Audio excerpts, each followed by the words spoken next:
In the last section, we spoke about how turning a string into an object where the object's keys are the letters from the string or the characters from the string can be used to solve a wide variety of problems. In this section, we're going to look at one possible way of generating this object right here.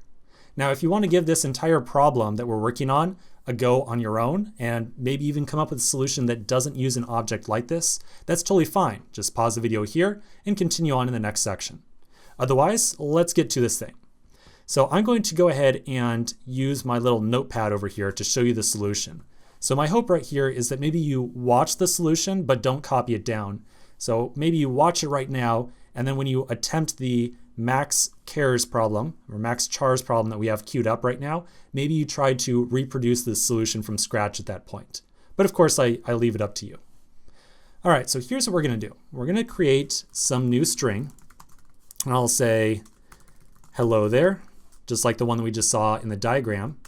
And then we're going to iterate through this string, and for every character, we're going to add that character to a new object.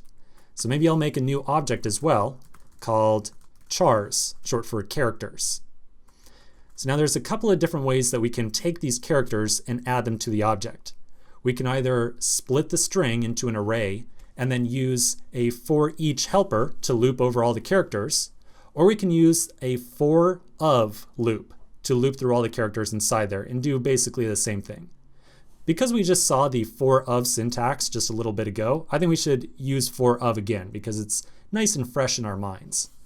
So we will iterate through our string, and for every character inside there, we will either add the character as a property and assign it a value of 1, or if we've already seen that character before, we will add 1 to it.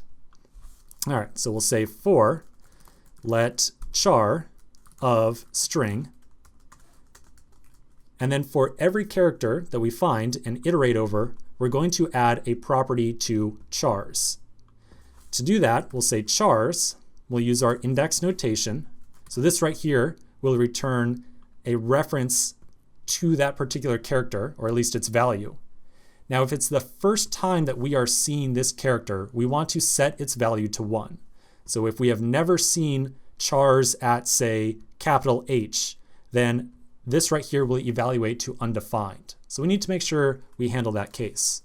So we'll say if nothing exists here right now, then set chars at char to 1. Otherwise, assuming that there is a number already there, we'll take chars at char and we'll increment it by 1, like so. So then at the very end, we can print out chars and we end up with our object. So we have a capital H with 1, we have 3 E's, 2 L's, and you get the idea. Now the logic that we placed inside this for loop right here can certainly be condensed down from what we have. So a good way to simplify this would be to maybe use a ternary expression. We could also kind of condense this down to one line with a little bit of Boolean logic.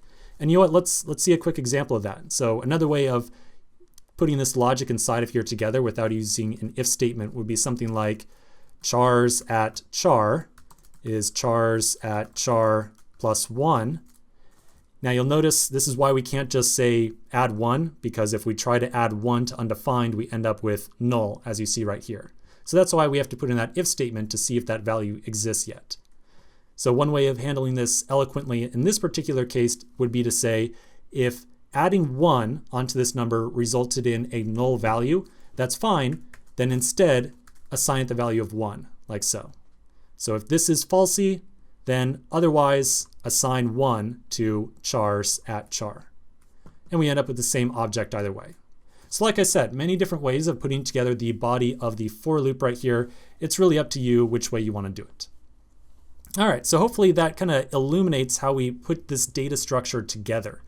So at this point, let's take a look at our question here and make sure it's really clear what we're trying to do. So inside this question, remember we are inside the MaxChar folder in the index.js file. We want to pass in a string to MaxChar and then return the character that is most frequently used inside that string. So clearly inside this string, C is used the most, so I would expect to return C. Otherwise, if we have apple 123 111, well then we want to return 1. Cool. So at this point, we're going to take a break, give this thing a shot, see if you can't solve it, and we'll go over the solution in the next video.